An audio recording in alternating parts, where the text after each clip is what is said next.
Allah semata-mata. Jadi ibadat kamu mesti tersimpan kepada Allah, dengan maknanya jangan kamu ibadat kepada yang lain daripada Allah.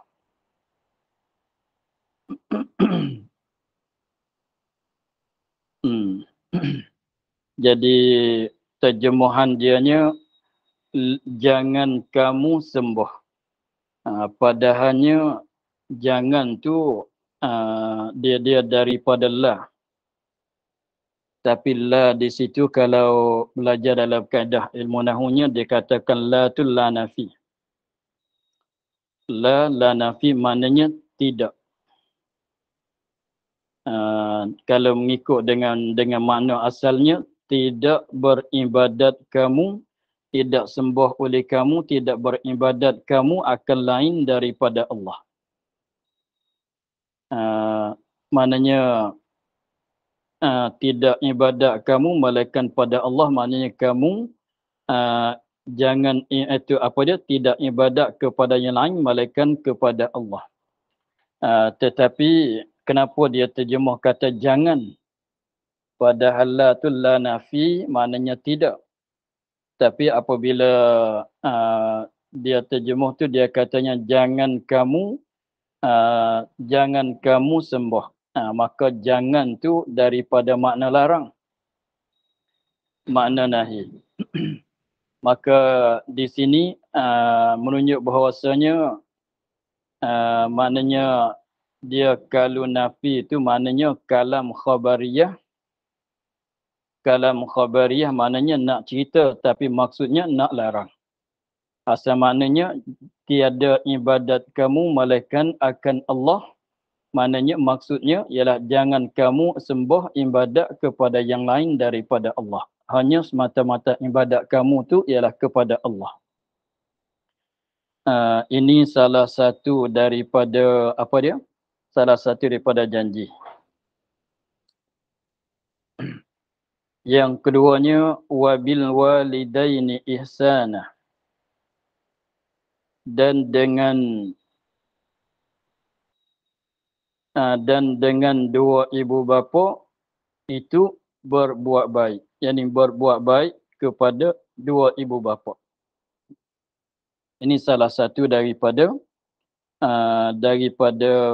daripada perjanjian, mana buat baik oleh kamu dengan dua ibu bapa sebagai semata-mata buat baik. Ini yang kedua.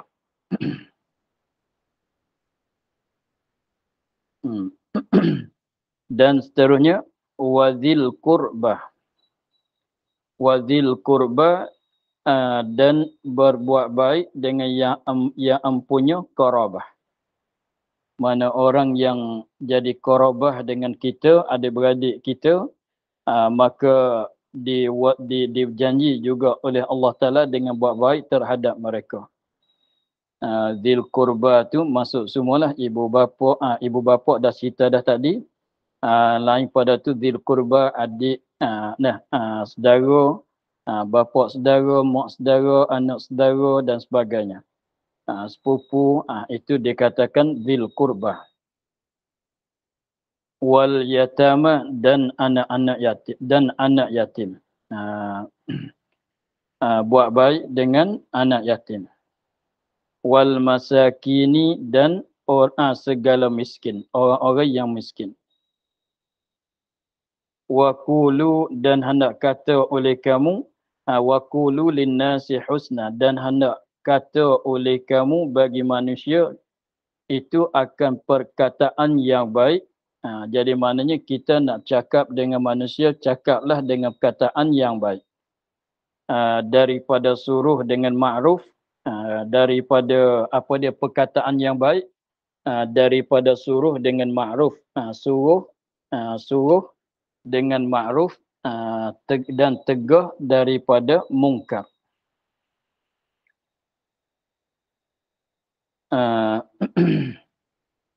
Suruh daripada ma'ruf. Ma'ruf tu maknanya dia ambil daripada asalnya arafa ya'rifu, makna kenal. Makna kenal. Kenal pun boleh panggil, artinya tahu pun boleh kata. Kemudian apa maksud dengan kata ma'ruf? Ma'ruf tu mana benda yang dikenal, benda yang ditahu. Mana benda yang kita tahu, benda yang kita kenal. Kenal macam mana? Jadi ma'ruf mana benda yang kita kenal, bahawa benda itu benda yang baik. Benda yang perkara yang kita tahu bahawasanya perkara itu adalah perkara yang baik. Itu baik pada syarak. Baik itu baik pada syarak. Itu dikehendaki dengan ma'ruf, maknanya benda baik. Yang dimaksud dengan ma'ruf tu ialah benda baik. Tapi kenapa dia kata ma'ruf? Ambil pada arafa ya'rifu makna kenal. Dia sama ma'rifatullah, mengenali Allah. Ma'rifah tu dia masdar dia. Maka isim maf'ul dia ma'ruf, makna kenal. Mana benda yang dikenal, benda yang ditahu dalam syarak kata benda itu adalah benda baik. Maka itu sepatutnya kita suruhlah kawan-kawan kita dan orang-orang yang berkeliling dengan kita dan tegah daripada mungkar. Dan tegah daripada mungkar ialah benda yang tak baik pada syarak. Mungkar mana perbuatan itu perbuatan mungkar, kalau perkataan yang mungkar. Jadi maknanya perkataan, kalau perkataan mungkar, perkataan yang kita tak suka nak dengar. Perbuatan ialah perbuatan yang mungkar, ialah perbuatan yang tak disukai oleh syarak. Maka dia katanya mungkar. Maka setengah daripada perkataan yang baiknya ialah terhadap kita kepada kawan-kawan kita dan manusia yang lain ialah setengah pada perkataan yang baik itu kita suruh mereka buat benda ma'ruf dan kita larang mereka daripada benda mungkar. Itu masuk dalam kata sokong menyokong, artinya tolong menolong. Maka ini setengah daripada amalan sedekah juga, fadilah dia. Sebab amrun bil ma'ruf, suruh dengan benda baik, larang daripada benda mungkar, dia yang boleh ambil faedah tu kedua-dua pihak. Dia boleh ambil faedah tu kedua-dua pihak macam sedekah. Orang yang sedekah, dia boleh ambil faedah dengan sedekah dia ialah pahala. Orang yang terima sedekah, dia boleh ambil faedah daripada sedekahan itu untuk kesenangan dia, untuk keperluan dia. Jadi maknanya daripada amalan sedekah, kenapa boleh katanya amalan sedekah itu setengah daripada amalan yang setengah daripada amalan yang lebih. Sebab kedua-dua pihak itu boleh ambil faedahnya. Dia tak sama dengan kita solat. Dia tak sama dengan kita baca Quran. Kita baca Quran, pahala dapat pada kita seorang orang lain, nak tumpan tak boleh. Nak tumpan kesenangan, nak tumpan nak ambil faedah daripada kita baca Quran, tidak boleh. Mereka tumpan dengar tu boleh lah. Tak sama dengan kita berzikir. Kita saja yang dapat faedah daripada kita berzikir. Maka sedekah selain daripada orang yang bersedekah itu dapat pahala, maka orang yang terima sedekah akan dapat faedah daripada sedekahan itu. Maka pekerjaan amrun bil ma'ruf, an-nahyu 'anil munkar, suruh dengan benda baik, larang daripada benda jahat, benda mungkar, itu setengah daripada perkara yang pahalanya besar macam pahala sedekah. Sebab kedua-dua pihak tu boleh berfaedah. Orang yang disuruh orang yang disuruh buat benda baik, orang yang menyuruh pun boleh ambil pahala, yang kena suruh tu pun kalau dia buat dia akan dapat pahala.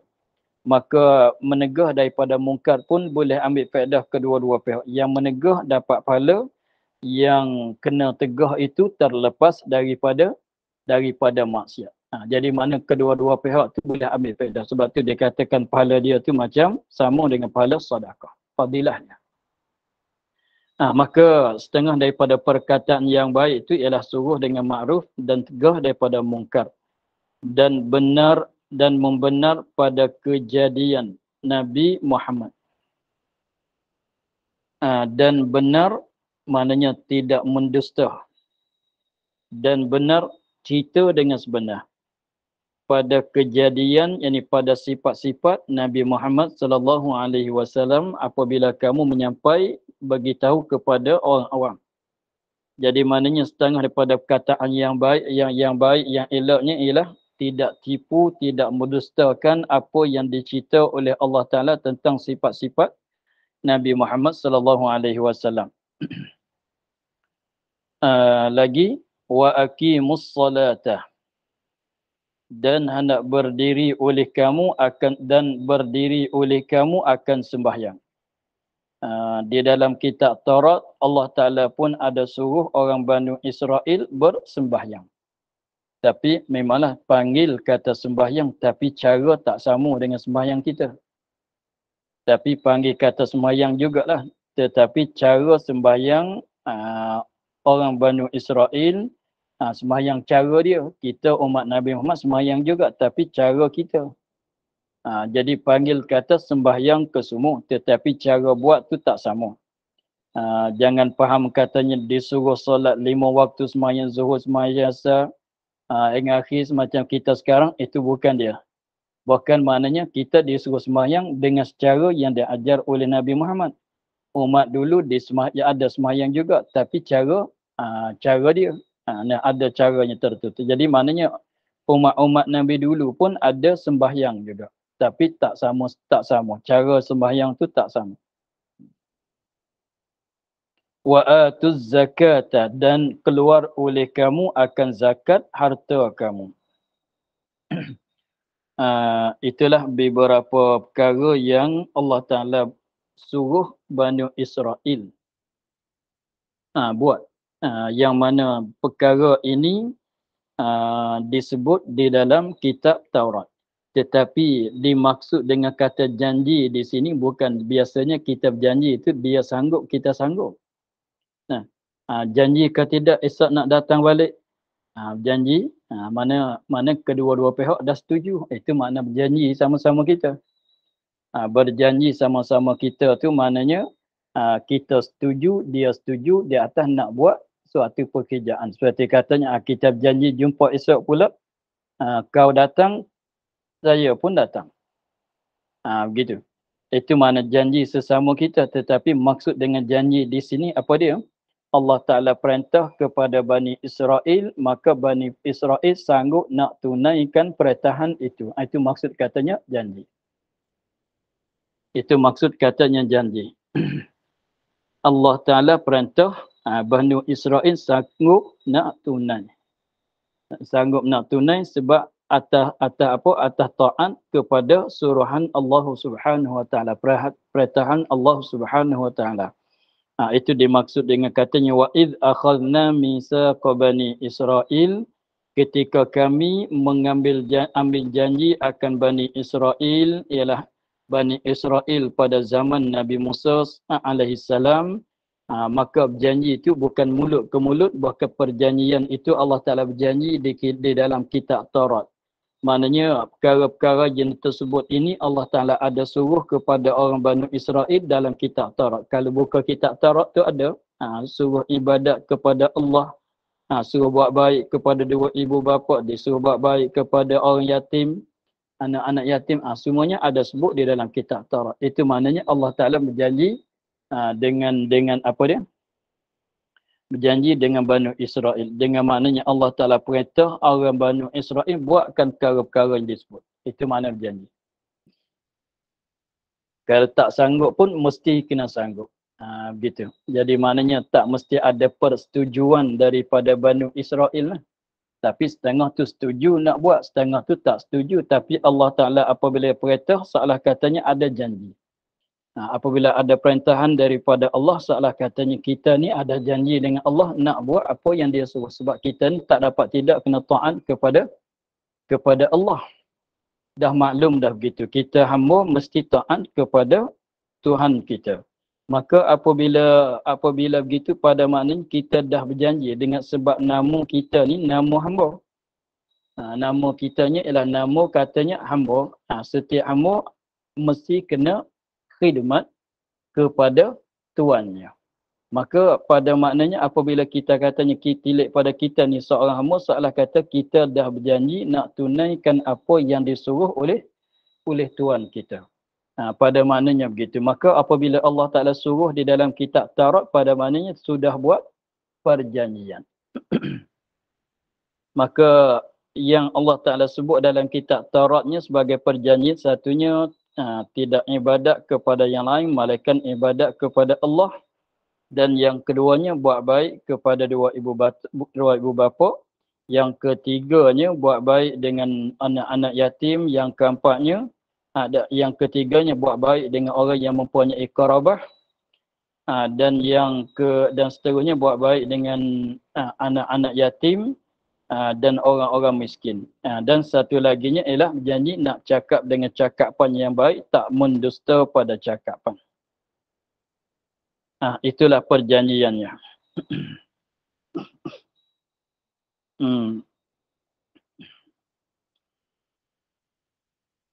Kemudian lagi pula janji apa dia? Nak berdirikan solat dan tunaikan zakat. Di sini katanya wa aqimus salata wa atuz zakat, kita boleh tahu bahwasanya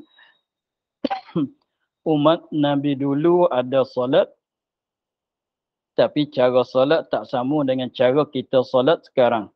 Umat Nabi dulu diwajibkan zakat pada harta juga. Sebagaimana kita ni diwajib, mereka pun diwajibkan juga. Tapi cara keluar tu tak sama lah.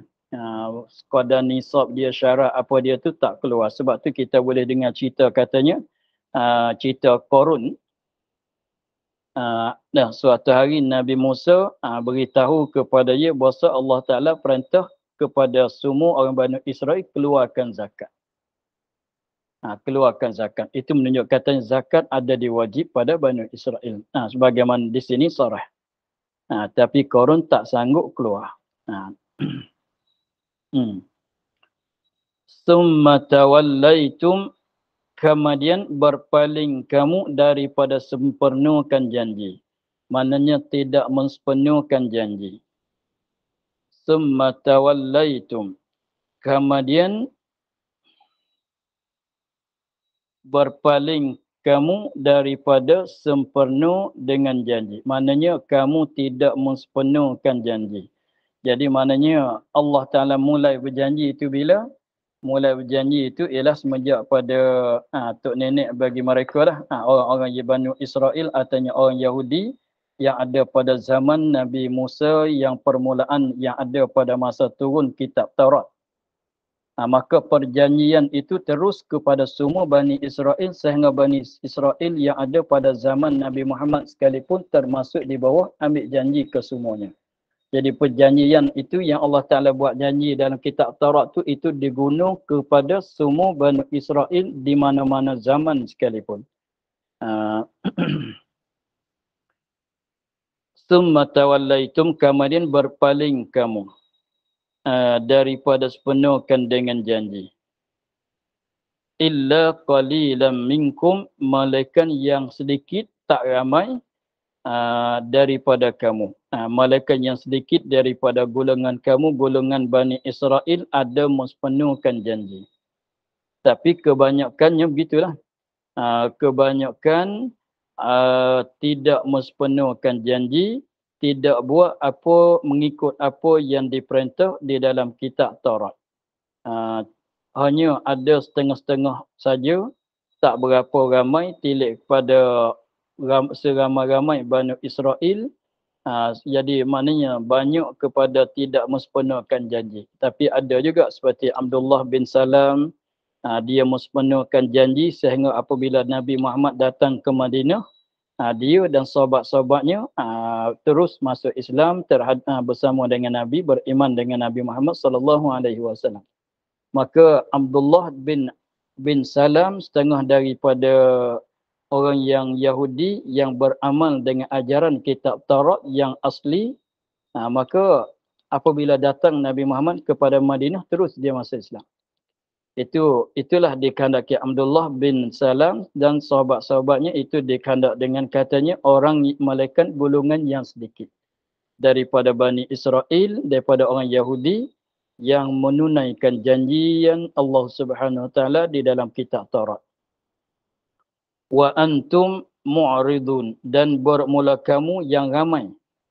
Yang ramai, kamu yang ramai daripada Bani Israel itu, daripada orang Yahudi itu, berpaling sekalian daripadanya daripada janji. Berpaling, tak ambil sepenuh janji, tidak sepenuhkan janji. Tetap begitulah.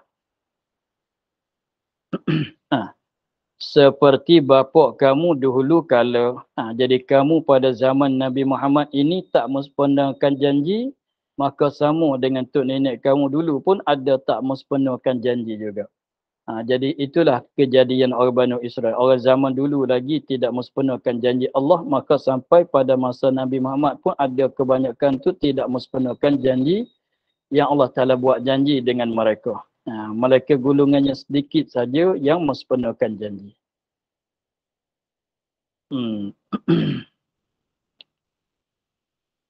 Itu Abi di situ itu satu perjanjian. Ni pun satu janjian pula. Wa idh akhadna misaqakum la tusfikuna dima'akum. Ini satu perjanjian yang lain pula, lain daripada perjanjian yang dulu. Maknanya samalah perkara yang Allah Ta'ala perintah di dalam kitab Taurat, yang mana Allah Ta'ala perintah kepada Israel, kepada Bani Israel, dikatakan perjanjian Allah Ta'ala kesemuanya. Maka banyaklah perjanjian-perjanjian yang Allah Ta'ala berjanji dengan Bani Israel yang perlu, yang mesti mereka itu tunaikan, buatkan, banyak. Maka ini pula setengah daripadanya. Wa idh akhadna misaqakum. Dan ketika kami ambil janji kamu, dan kata kami. Tapi berjanji itu berjanji dengan orang Yahudi pada zaman Nabi Muhammad. Zaman Nabi Musa. Berjanji dengan kamu Bani Israel, ialah Bani Israel yang ada pada zaman Nabi Musa. Itu masa Allah Ta'ala buat perjanjian. Masa Allah Ta'ala buat perjanjian itu, ialah perjanjian itu dijanji pada zaman Nabi Musa AS.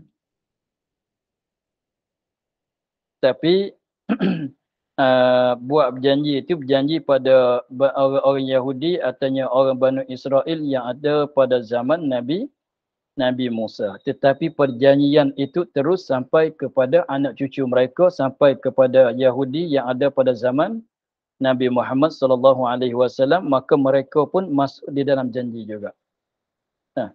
Masuk dalam janji juga. Yang mana janji pada kali ini ialah 4 perkara.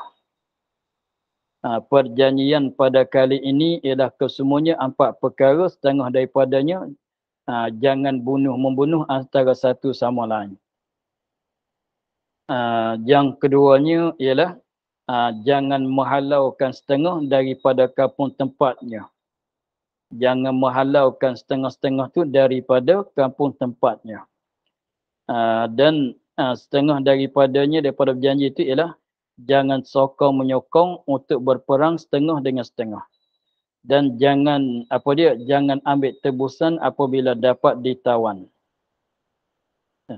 Maka 4 perjanjian ini Allah Ta'ala buat berjanji dengan tok nenek mereka, dengan nenek-nenek mereka yang ada zaman Nabi Musa AS.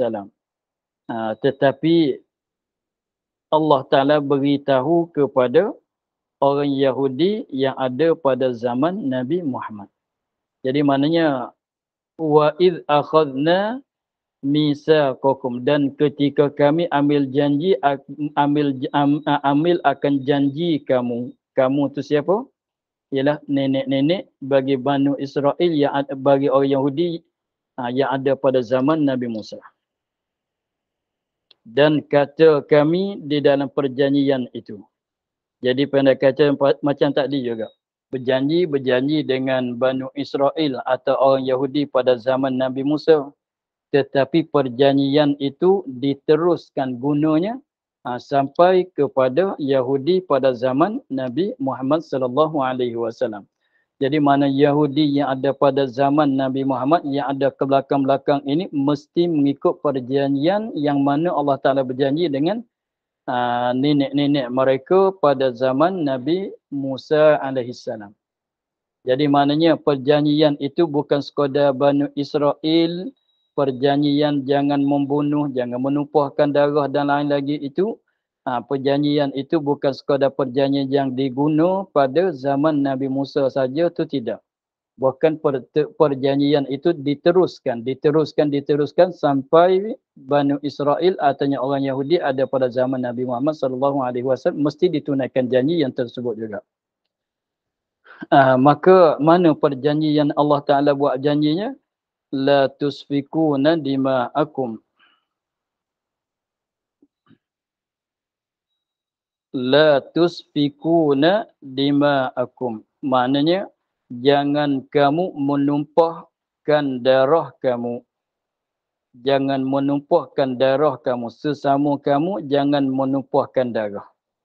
Apa maknanya jangan menumpahkan darah sesama kamu? Maknanya dengan berbunuh setengah akan setengah. Jangan sampai, maknanya Allah, satu perjanjiannya ialah dilarangkan melakukan perbuatan membunuh antara satu sama lain. Itu perjanjian.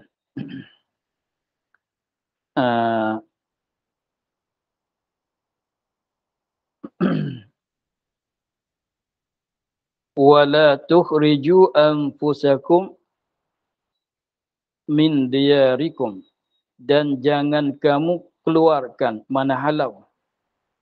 Dan jangan kamu keluarkan, jangan kamu halaukan akan diri kamu ini daripada kampung kamu. Mana jangan artinya tiada mengeluar setengah kamu akan setengah daripada kampung. Sama-sama kamu jangan halau setengah kepada setengah.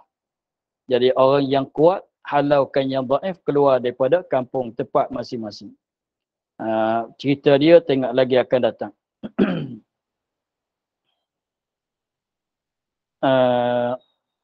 Ada cerita ke tidak depan? Ada cerita.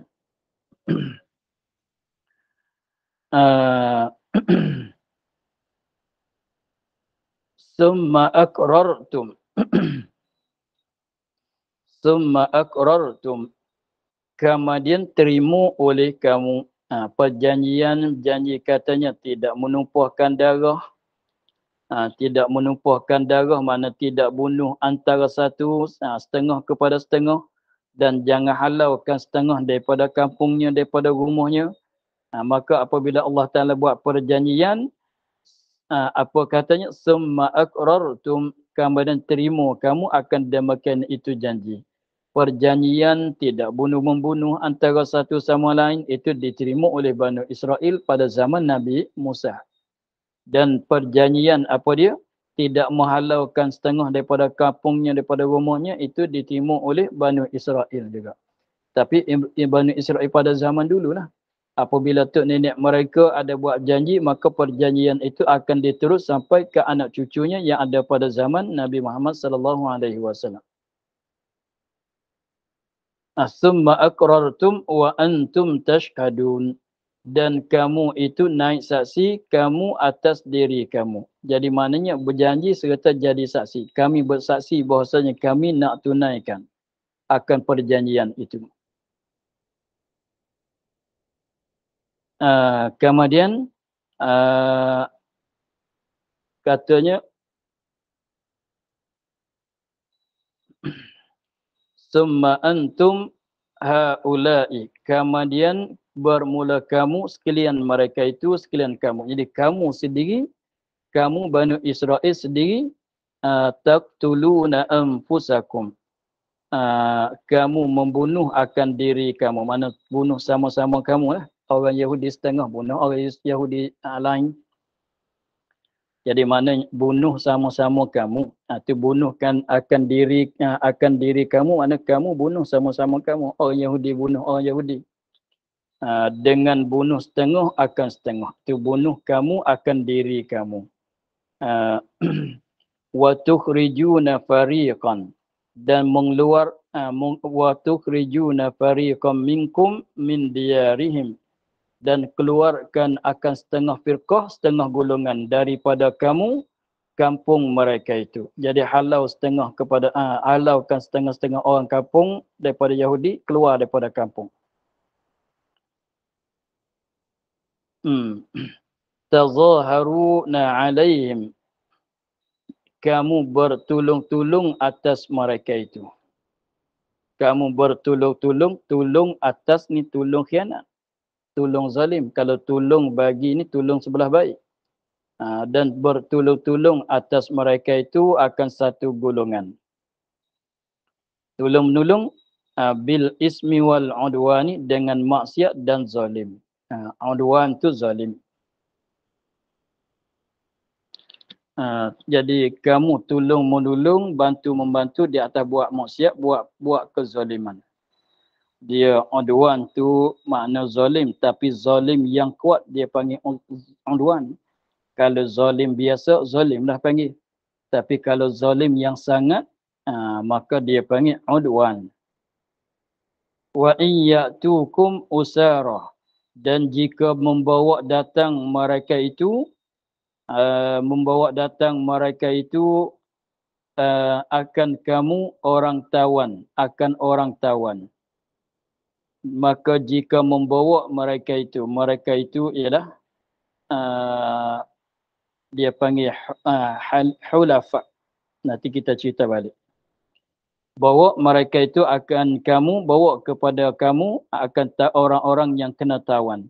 Tufaduhum, maka tebus akan mereka itu dengan harta. Maka kamu minta bayar tebusan daripada harta. Wa huwa muharramun alaikum ikhrajukum, dan iaitu haram di atas kamu sebab dilarang keluarkan mereka itu. Keluarkan, halaukan setengah mereka daripada rumah masing-masing, daripada kampung tempat masing-masing. Apabila ditangkap, diserah pada orang yang menang, maka mereka ambil penebusan pula untuk nak bebaskan orang yang kena tangkap.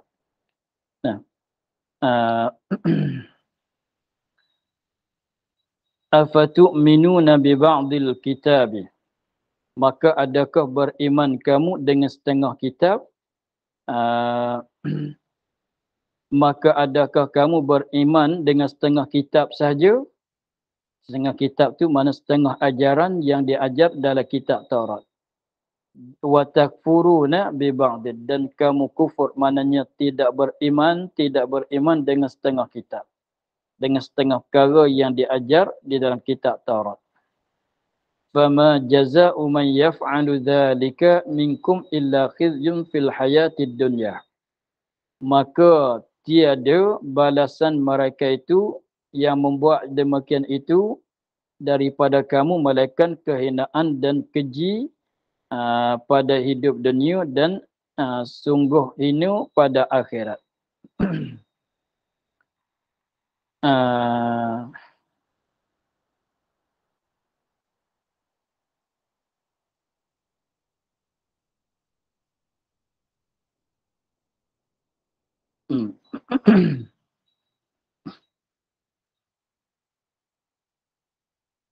Tengok cerita dianya. Dan sungguhnya hina mereka itu dengan membunuh Yahudi Quraidah dan buang negeri Yahudi Nadir kepada Syam dan kena jizyah.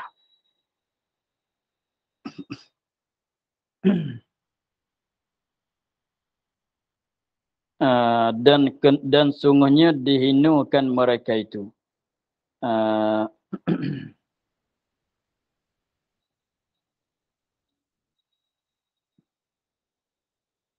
Kita ulang balik. Maka tiada fama jazaa'u man yaf'alu dzalika minkum illa khizyun fil hayatid dunya. Maka tiada balasan mereka yang memperbuat demikian itu. Memperbuat demikian itu apa dia? Membunuh, menghalau dan tolong-menolong di atas buat dosa dan maksiat, dan buat ambil penebuh di atas tawanan, maka maka tiada balasan mereka yang perbuat demikian itu daripada kamu melainkan kehinaan. Illa khizyun, kehinaan. dan keji pada hidup dunia. Dah. Jadi pada hidup dunia datang kehinaan kepada Bani Israel, orang Yahudi. Dan sungguh hina pada akhirat. Nah, dan sungguhnya hina pada dan sungguh dihina mereka itu pada dunia. Dah. Dengan bunuh Yahudi Quraizah dan buang negeri Yahudi Nadir kepada Syam dan kena jizyah. Jadi akhir-akhirnya ni nak cerita akhir-akhirnya dia katanya akibat orang Yahudi mengerjakan perkara yang dilarang tadinya, akhir-akhirnya orang Yahudi yang ada pada Madinah itu akan dapat kehinaan. Akan kena kehinaan pada dunia, tak nanti sampai akhirat. Nah, kena kehinaan pada dunia, dia ialah orang Yahudi Bani Quraizah dibunuh oleh orang Islam pada akhir peperangan Bani Quraizah dan dibuang negeri Yahudi Nadir. Yahudi Nadir dibuang ke negeri, maka mereka lari kepada duduk di kawasan Syam, duduk kawasan sekarang lah. Dan kena jizyah, duduk di sana kena bayar jizyah pula. Jadi dia cerita asalnya di Madinah itu ada dua golongan orang Yahudi, dua golongan orang Yahudi. Satunya golongan Yahudi Bani Quraizah dan satu golongan laginya ialah Yahudi Bani Nadir. Dua golongan itu. Maka akhir-akhirnya dua golongan Yahudi itu akibat dengan sebab mengerjakan perkara yang disebut. Tapi perkara yang disebut itu dibuat oleh mereka belum pada datang Nabi Muhammad SAW kepada Madinah. Nanti kita cerita balik. Akibat daripada mengerjakan bunuh antara satu sama lain, akibat daripada menghalaukan setengah kepada setengah daripada kampung tempat, akibat daripada tolong menolong atas buat dosa dan maksiat, akibat ambil penembusan, maka akhir sekalinya akibat daripada itu orang Yahudi Bani Quraizah dibunuh oleh Nabi Muhammad SAW dan orang Islam. Dan pula Yahudi Bani Nadir dihalau oleh Nabi Muhammad sehingga mereka tu pergi duduk di kawasan Syam. Dan duduk di kawasan Syam di sana mereka kena bayar jizyah, bayar jizyah di sana. Maka Yahudi Nadir inilah yang lari daripada Madinah, kena halau daripada Nabi, duduk di Syam. Maka selepas pada duduk di Syam tu tak lama dia halau pula. Akhir-akhir lari, akhir-akhirnya sampai belum pada nak bangunkan negeri Israel tu, mereka duduk kat Eropah. Yang kena bunuh di Hitler apa semua, lari masuk di sini balik. Jadi maknanya dia Bani Quraizah tu banyakkan dibunuh. Yahudi Bani Quraizah kebanyakan dibunuh. Yang lari duduk di kawasan Syam, kena halau di Nabi, pergi duduk di Syam tu ialah Yahudi Bani Nadir. Sebab tu Yahudi yang ramai sekarangnya daripada Yahudi Bani Nadir. Yang ada sekarang, Yahudi yang kebanyakan Yahudi sekarangnya ialah Yahudi daripada Bani Nadir. Yang kena halau, yang mana nenek mereka ni ialah kena halau daripada Nabi, duduk di kawasan Syam. Dan duduk di Syam pun tak berapa lama juga, maka dihalau pula. Sehingga mereka tu lari duduk kat Eropah pada zaman dulu. Begitu. Maka dia ceritanya begini. Dia kenapa katanya bunuh setengah kepada setengah? Sebab cerita kata dulunya Allah Ta'ala buat janji kepada Bani Israel, satunya jangan menumpahkan darah, la tasfikuna dima'akum, satu jangan menumpahkan darah, jangan bunuh setengah sama setengah, dan jangan menghalaukan sama-sama kamu daripada kampung tempat masing-masing, dan jangan apa lagi, jangan tolong menolong di atas buat maksiat, dan jangan ambil penebusan apabila ada tawanan. Dia pada zaman belum pada zaman Nabi Muhammad sallallahu alaihi wasallam, tapi tak berapa lama sangatlah. Belum pada zaman Nabi Muhammad nak datang ke Madinah. Belum pada zaman Nabi Muhammad nak datang ke Madinah, nak hijrah kepada Madinah. Jadi kabilah yang besar-besar yang ada pada Madinah itu dua. Satu daripada orang Yahudi, satu lagi daripada orang musyrikin. Satu daripada orang Yahudi, satu laginya ia ada dua jenis gulungan ya di Madinah pada masa tu. Pada masa tu pun belum panggil Madinah lagi, panggil nama kata Yasrib. Belum pada Nabi berhijrah tu belum dipanggil nama Madinah, dipanggil nama kata Yasrib. Maka kita panggil Yasrib lah. Di Yasrib pada zaman itunya ada dua golongan, golongan Yahudi dan golongan orang musyrikin. Maka orang Yahudi ada dua kabilah. Ialah kabilah Bani Nadir dan kabilah Bani Quraizah. Golongan orang Yahudi ada dua golongan, ialah golongan Bani Nadir dan golongan Quraizah. Jadi terlekat kita panggil Yahudi Quraizah, Yahudi Nadir. Dan golongan musyrikin pulanya ada dua. Satu ialah kabilah Aus dan kabilah Khazraj. Golongan musyrikin pun ada dua juga. Kabilah Aus dan kabilah Khazraj. Kemudian jadi Yahudi ada dua golongan, musyrikin pun ada dua golongan. Ini belum pada Nabi berhijrah. Belum pada orang Madinah masuk Islam je ni.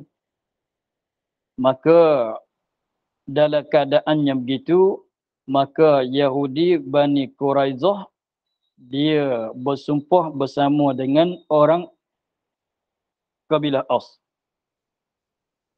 Yahudi Quraizah bersumpah setia dengan musyrikin daripada kabilah Aus.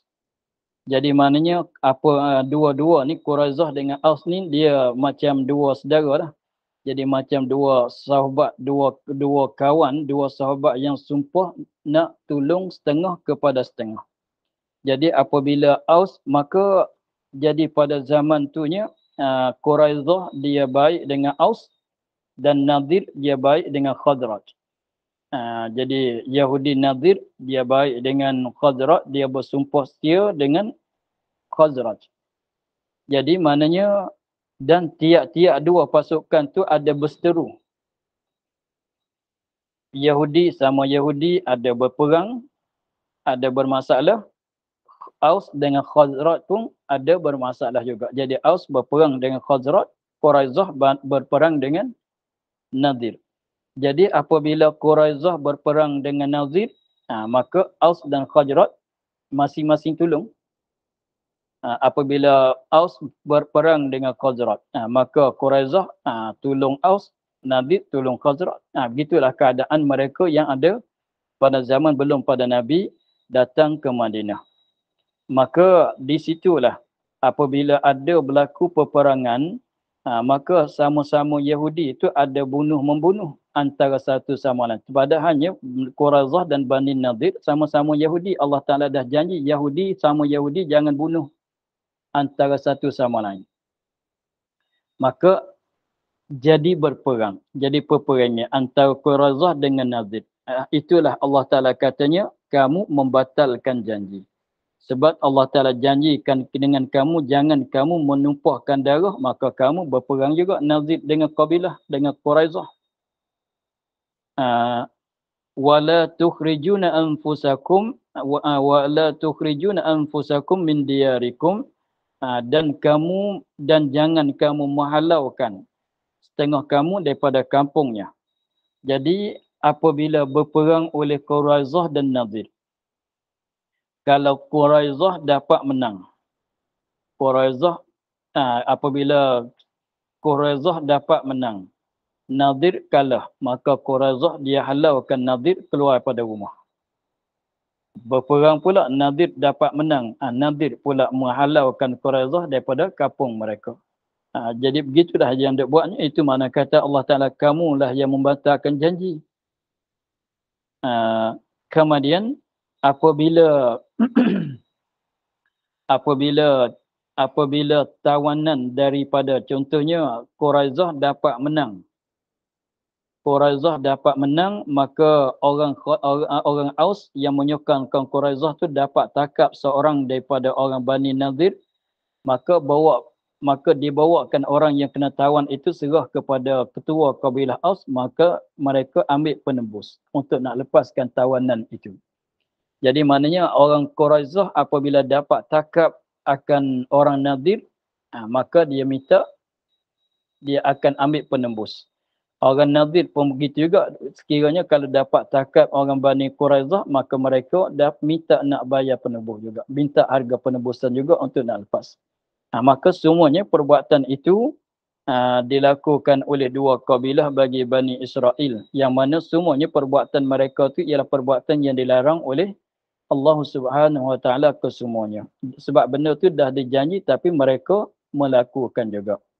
Maka dengan sebab katanya Aus dia baik dengan Quraizah, Khazraj dia baik dengan Bani Nadir, maka orang Aus dia dengar cerita pasal bangkitan Nabi Muhammad sallallahu alaihi wasallam daripada Bani Quraizah.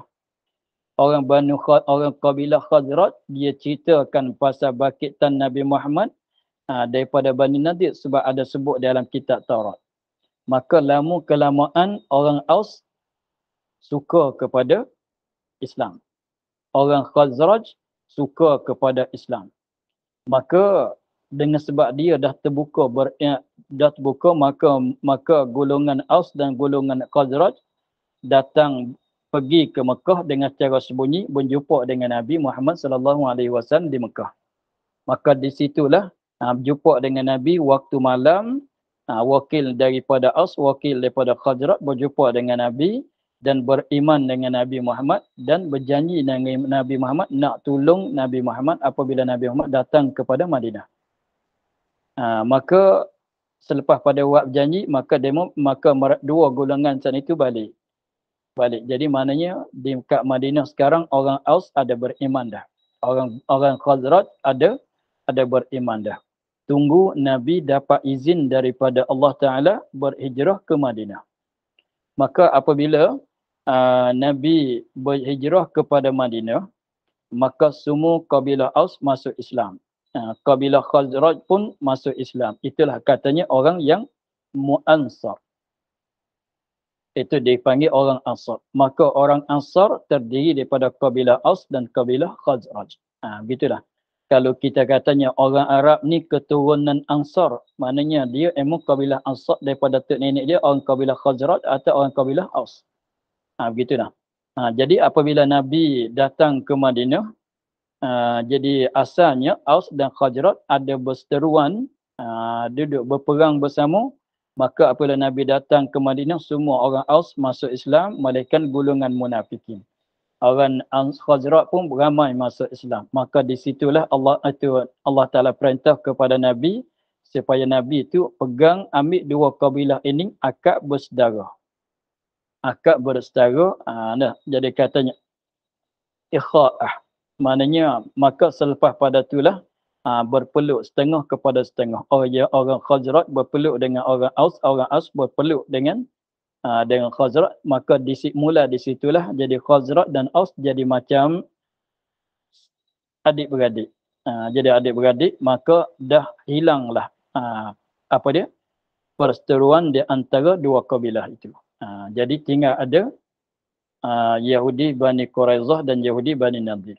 Maka selepas pada itu Yahudi Bani Nadir, Yahudi Bani Quraizah dengan sebab Aus dan Khazraj dah masuk Islam semua, maka mereka pergi buat baik dengan musyrikin Mekah pula. Maka di situlah cerita panjangnya akhir-akhirnya dengan sebab mereka bantahkan janji Allah Ta'ala perintah pada Nabi Muhammad serang Bani Quraizah, Yahudi Bani Quraizah. Maka banyak Bani Quraizah itu kena bunuh. Dan juga Allah Ta'ala perintah pada Nabi Muhammad serang kabilah Bani Nadir, maka kalah mereka dihalau kepada Syam. Jadi mana tak kena bunuh tak banyak orang sajalah. Sebab dia halau berpindah semuanya duduk pada Syam. Maka Syam itulah tempat yang Israel sekarang. Mereka duduk lama juga di situ. Sebab tu apabila dia anak cucu mereka yang belakang-belakang ni nak balik kepada tanah Arab, dia pilih tempatnya di situ. Sebab dia ingat katanya tok nenek dia pernah duduk di situ. Padahal di situnya orang Palestin dah bertapak di situ. Tapi adalah cara dia memasukinya. Begitulah lebih kurangnya ceritanya. Maka sikit lagi wa yaumal qiyamati yuradduna ila asyaddil azabi. Kita akhir di situ tapi cerita belum selesai lagi.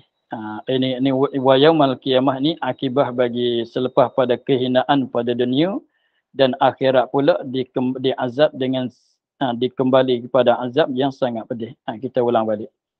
Wa yaumal qiyamati yuradduna ila asyaddil azab.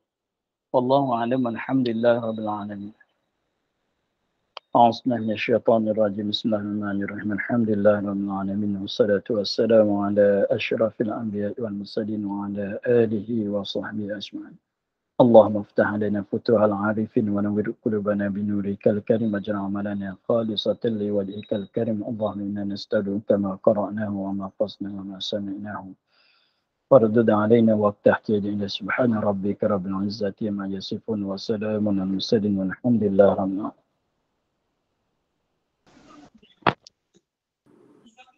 Terima kasih Baba. Assalamualaikum. Terima kasih Baba. Assalamualaikum. Terima kasih Baba. Assalamualaikum. Waalaikumsalam.